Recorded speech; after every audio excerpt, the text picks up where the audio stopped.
Uma disputa entre facções criminosas tem provocado uma onda de homicídios em Porto Alegre. Até escolas tiveram que ser fechadas por causa dos tiroteios. A facção criminosa da Vila Cruzeiro está em guerra com outra que atua no Vale dos Sinos. Elas disputam um ponto de venda de drogas que fica bem próximo ao postão da Cruzeiro. Mas o conflito começou depois de uma dívida financeira entre esses grupos. Traficantes de drogas em Porto Alegre já deixou 24 mortos desde o começo do mês passado. Hoje, a polícia prendeu 7 homens ligados às facções criminosas envolvidas nos crimes. O conflito entre facções criminosas vem desempenhando um papel fundamental na crescente onda de violência em Porto Alegre. No cenário de guerra, em menos de 30 dias, conforme dados da Polícia Civil, a disputa provocou atentados com 60 vítimas, sendo 24 óbitos e diversos feridos. Durante as operações, os policiais apreenderam inúmeras armas, munições, equipamentos e drogas. O curioso é que as ordens não saem das ruas, mas sim de dentro dos presídios, sob o olhar de quem não deveria mais comandar as ações dos criminosos. Para conter a sangria, a Secretaria de Justiça e Sistema Penal e Socioeducativo do Estado transferiu pelo menos 10 líderes de 3 facções no último dia 13, de penitenciária de Porto Alegre para a penitenciária de alta segurança de Charqueadas. Para entender como as facções atuam e como combatê-las, o Direto ao Ponto conversou com o editor de polícia do Correio do Povo, Paulo Roberto Tavares, e também com o delegado da Polícia Civil, Herbert Moreira Neto, divisor da Divisão de Homicídios de Porto Alegre. Nessa primeira parte, você ouve o Paulo, que cobre a área policial desde a década de 1980. Eu sou Arthur Ruschel. Fiquem com a gente.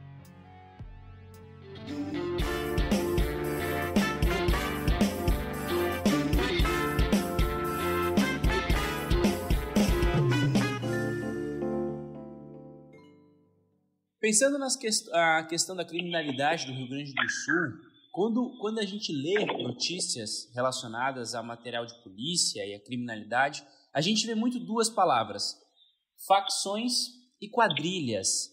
Existe alguma diferença, Paulo? Vocês poderiam explicar para nós se existe alguma diferença entre essas 2 palavras ou elas são praticamente a mesma coisa? É praticamente a mesma coisa, né? Muitas vezes a gente usa como sinônimo, para não ficar repetindo facção, né? Usa quadrilha, facção, mas basicamente são os mesmos grupos criminosos, né? Que a gente se refere ali. Além de quadrilha e facção, tem grupo criminoso, organização criminosa, que a gente usa mais como sinônimo. Pela tua longa experiência atuando na reportagem de política, de polícia, Paulo, essa questão relacionada às facções é uma coisa de agora ou um assunto que se perpetua ao longo de diversos anos? Como que elas começaram aqui no Rio Grande do Sul, Paulo? Olha, eu comecei a minha carreira mesmo em 1988, na Zero Hora, né? Fazia a madrugada. Lá a gente já falava em grupos, né, criminosos, tinha reportagens sobre isso, só que o termo usado era falange e não facção. Tinha aqui a falange gaúcha, se eu não me engano, e a falange vermelha, que hoje seriam facções, né? E aí, com o decorrer do tempo, o PCC aprontando em São Paulo, o Comando Vermelho no Rio, foi se popularizando o termo facção, né? Mas isso quando eu comecei em 88 já existia, né? Não sei se antes disso já tinha algum outro grupo, acredito que sim, né? Isso se forma naturalmente dentro de um presídio, né? Com exceção do grupo do Bom Jesus, do bairro Bom Jesus, o resto começou nos presídios, né? O do Bom Jesus foi ao contrário, começou na rua e da rua foi para os presídios. Mas, basicamente, acho que já existia há algum tempo, né? Tu mencionaste, Paulo, diversas facções que tu colocaste ainda do tempo que tu começou trabalhando na parte de polícia, né? Mas hoje, Paulo, como que elas se dividem e como que elas atuam na região? Não, nós estamos falando da capital, né? Nós gravamos nossa conversa da capital, mas não só na capital, do Vale dos Sinos, em todo o estado. Onde elas atuam exatamente, onde elas se dividem? Olha, segundo a Polícia Civil, eu não vou citar nome de facções, até porque por uma questão ética, tá? Mas aqui é do Vale dos Sinos, que é procedente do Vale dos Sinos. Hoje ela já entrou em Porto Alegre. Ela tem nichos aqui em Porto Alegre, né? Tanto é que aquele conflito que teve na Vila Cruzeiro, ela tinha uma zona ali dentro da Vila Cruzeiro que era o seu ponto de venda de drogas. Ironicamente, a uns cerca de 200 metros da facção que estava em guerra com ela, que é a Vila Cruzeiro realmente, né?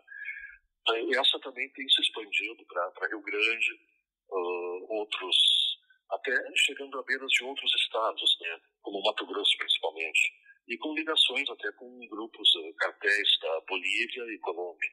As outras são um pouco mais retraídas, mas também tem esses nichos em Porto Alegre e tentam se expandir, né? Muitas conseguem, outras não. Eu acho que a maior que tem conseguido mesmo ir adiante é a do Vale dos Sinos, né? Que tem, digamos assim, um controle territorial um pouco maior, né? As outras, basicamente, é Porto Alegre. E hoje, Paulo, tu analisando ao longo de toda a tua trajetória, tu consegue perceber diversas diferenças entre as facções, diferenças no sentido de formas de atuação, de certa forma também de atualização relacionada ao tipo de crime. Essas facções hoje, elas evoluíram desde a década de 80? Olha, algumas sim. Outras continuam como gangues mesmo, violentas, traficando, e se não der para traficar é tiro. Outras, essa do Vale dos Sinos, inclusive, teve uma operação agora há pouco da Polícia Civil. Eles tinham uma espécie de estatuto da facção, onde orientavam os comandados a não, como agirem em locais que a facção dominava, evitar certos locais, evitar certos confrontos, né, em determinadas regiões. Então, algumas evoluíram. O PCC hoje tentou ser até um partido político, tentou ser registrado como partido político e não aceitaram, né? Mas isso lá em São Paulo, né? Aqui ainda não tentaram isso, né? Não sei se vão tentar, talvez não, né? Acho que não tem essa visão. Até porque a criação do PCC é bem diferente das facções daqui. Mas essa do Vale dos Sinos, principalmente, teve um avanço que hoje é uma organização, seria uma máfia, né? Bem mais estruturada, bem mais organizada.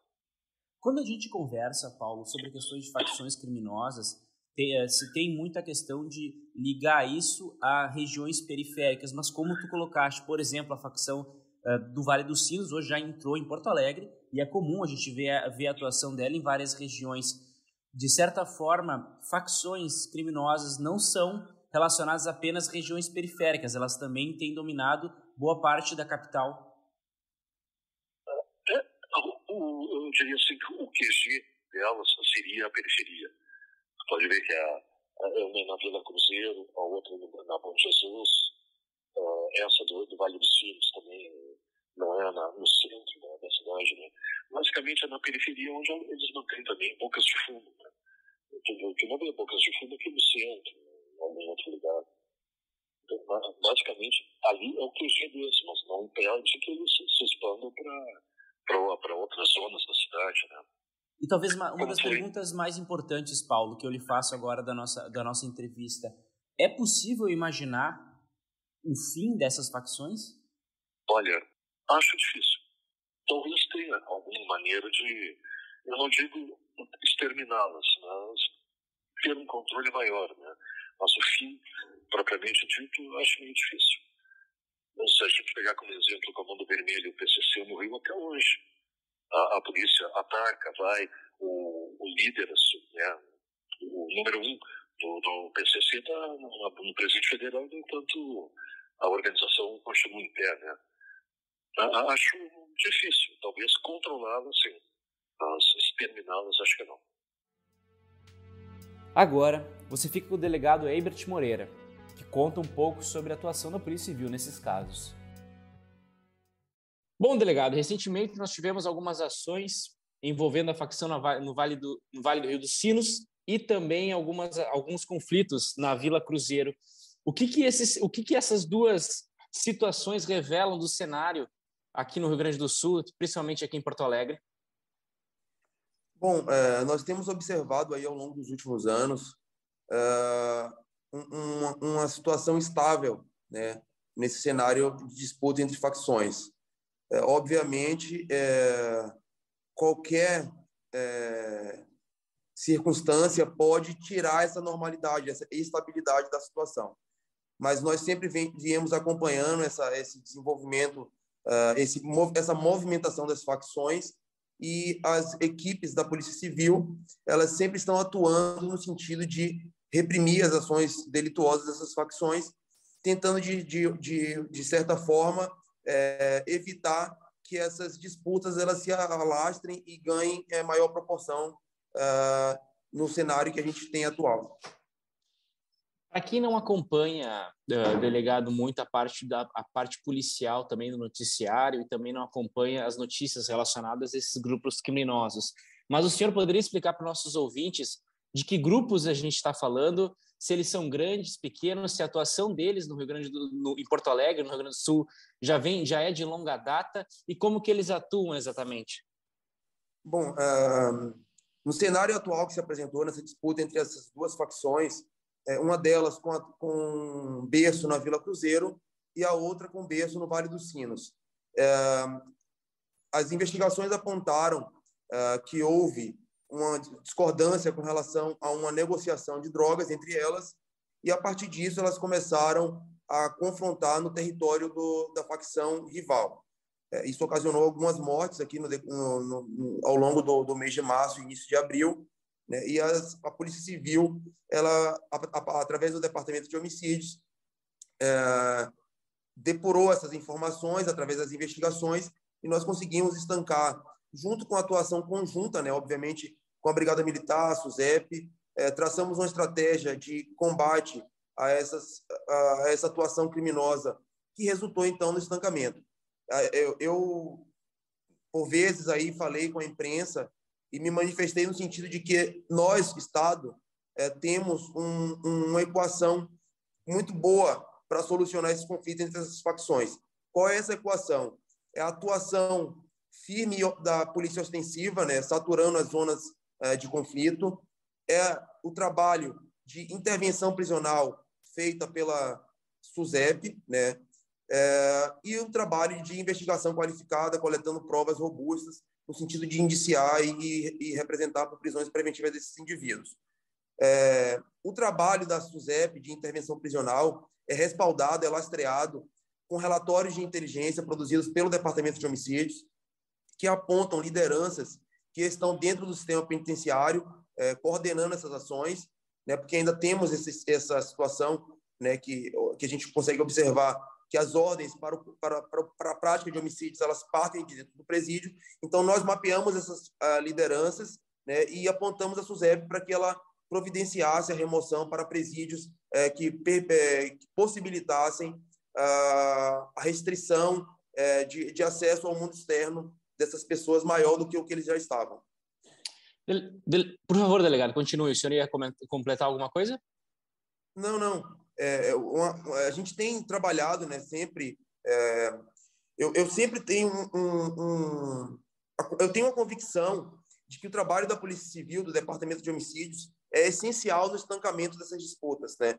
O que faz refrear as ações delituosas no que diz respeito à prática de homicídios é a atuação da Polícia Civil a partir da investigação, identificação da autoria, representação por prisões preventivas, né, e futuramente gerando condenações no processo. Porém, a gente nota, e em especial nesse último cenário aí que se apresentou, que as ordens elas partem de dentro dos presídios, tá? Então, as grandes lideranças estão presas e estão coordenando os homicídios lá de dentro. Então, o que eu quero dizer com isso? Quando nós identificamos que pessoas presas estão coordenando ações de dentro do presídio que provocam homicídios na rua, isso significa dizer que as prisões preventivas para essas pessoas elas não resolvem. Então, nós temos que ter outras estratégias que vão nessa linha de intervenção prisional para fazer estancar esse cenário de disputa entre facções. A atuação da Polícia Civil, a investigação policial, ela precisa de tempo para coletar provas, robustecer o conjunto probatório, entregar esse material ao Poder Judiciário para que o Poder Judiciário avalie e se manifeste com relação à prisão preventiva e até mesmo a uma condenação futura. Isso leva um tempo. Então, nós trabalhamos sempre visando ampliar o nosso potencial investigativo para produzir esse resultado, mas também o Departamento de Homicídios tem focado muito em produzir estratégias alternativas para estancar disputas durante o momento em que elas estão acontecendo. A gente precisa, obviamente, investigar e entregar o resultado dessas investigações ao Poder Judiciário, mas nós não podemos esperar o resultado dessas investigações produzirem efeito no Poder Judiciário. Então, trabalhamos também com essa estratégia paralela, que é uma estratégia de inteligência do Departamento de Homicídios para estancar essas ações criminosas. Delegado, com a larga experiência que o senhor tem de atuação nessa área, é possível elencar algumas diferenças ou, quem sabe, talvez, tipos de evolução desses grupos criminosos que tenham dificultado o trabalho da polícia? Olha, a gente nota nas investigações que as facções elas seguem atuando da mesma forma. Todas elas têm a finalidade específica de tráfico de drogas, né? Mas quando há algum tipo de discordância nessa negociação, elas seguem para a linha da prática dos homicídios. Isso aí é algo que não mudou. Mas o que mudou, na verdade, é a atuação da polícia. Como nós já temos um departamento de homicídios que está consolidado dentro da estrutura da Polícia Civil, o departamento de homicídios é um departamento muito jovem. Foi criado no ano de 2013. E de 2013 para cá, 9 anos que se passaram, nós conseguimos amadurecer bastante o nosso trabalho, maturando o trabalho feito pelo departamento. E hoje, desde o ano de 2019, nós estruturamos aqui dentro do departamento uma divisão de inteligência. E o que é que isso vem a acrescentar no nosso trabalho? De 2013 até 2019, nós já tínhamos um trabalho muito qualificado de investigação, porém as delegacias elas faziam os seus trabalhos de forma isolada. Cada delegacia conhecia muito bem a sua área. Hoje, com a divisão de inteligência, nós conseguimos ter um setor dentro do departamento que acompanha toda a movimentação das organizações criminosas e acaba por mapear essa atuação. Então, hoje, nós conseguimos linkar as investigações, pois fatos que acontecem na área, vou dar um exemplo aqui, fatos que acontecem na área da primeira delegacia de homicídios podem vir a repercutir, podem vir a causar ações de organizações criminosas rivais na área da quarta delegacia de homicídios. Então, através da divisão de inteligência, nós mapeamos essas atuações e fazemos uma atuação conjunta. Fazemos com que as investigações elas se conversem de forma que elas produzam resultado de forma conjunta. E aí a gente consegue, sim, estancar essas ações delituosas. Claro, o senhor até meio que respondeu a próxima pergunta que eu ia fazer, encaminhando para o final da nossa entrevista, mas eu reforço ela novamente. Acredito que essa é uma pergunta que todos se façam. É possível decretar talvez um fim dessas facções? Eu acho que isso, eu vou te passar a minha impressão, tá? Ao longo desses anos, eu venho percebendo, e isso decorre também de experiência prática, eu acabo por entrevistar, interrogar, coletar depoimentos de indivíduos de dentro do sistema penitenciário. E a partir dessa minha experiência, eu observo que, para a gente solucionar o problema das facções, das organizações criminosas, primeiro, nós temos que fazer uma modernização do sistema penitenciário. O combate às organizações criminosas, o estancamento desse problema que nós temos instalado em todo o Brasil, não vou nem restringir ao Rio Grande do Sul, ele parte dentro do sistema penitenciário. Como eu te falei, os presos estão dentro do sistema penitenciário, cumprindo pena, e estão coordenando ações dentro do sistema penitenciário. O que é que isso significa? Desde que os presídios foram divididos e organizados por facções, né, de forma que o indivíduo da facção X só ingressa na galeria da facção X, isso potencializa e fortalece a atuação dessas facções. E nós, como Estado, não podemos permitir esse fortalecimento. As facções só têm força de atuação na rua, né? As facções ganham muito poder nas ruas a partir do momento em que elas ganham espaço, galerias dentro do sistema penitenciário. E nós não podemos tolerar isso. Isso a gente percebe muito claramente com uma das facções, a facção que tem atuação na Vila Cruzeiro, que se fortaleceu, se empoderou muito desde o ano em que eles ganharam espaço dentro do sistema penitenciário.